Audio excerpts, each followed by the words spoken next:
انسان کا لفظ ایک لغت کے اصول سے آناسا سے ہے. آناسا کا معنی ہے اس نے محبت کی. دوسری لغت کی روح سے انسان ناسیا سے ہے. اس کا مطلب ہے انسان کا معنی ہے جو بھول گیا. اہل لغت نے جدا جدا بیسے کی ہیں مگر اہل محبت جدائی کے قائل نہیں ہوتے، وہ ملاپ کے قائل ہوتے.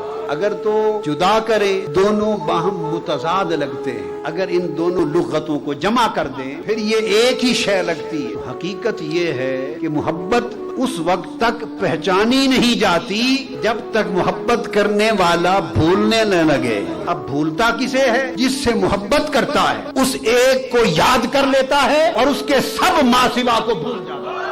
اس کے ہر غیر کو، اس سے ہر دور لے جانے والے کو، اسے بھلا دینے والے کو، ہر شے جو اس سے دور کر دے اس کو بھول جاتا ہے.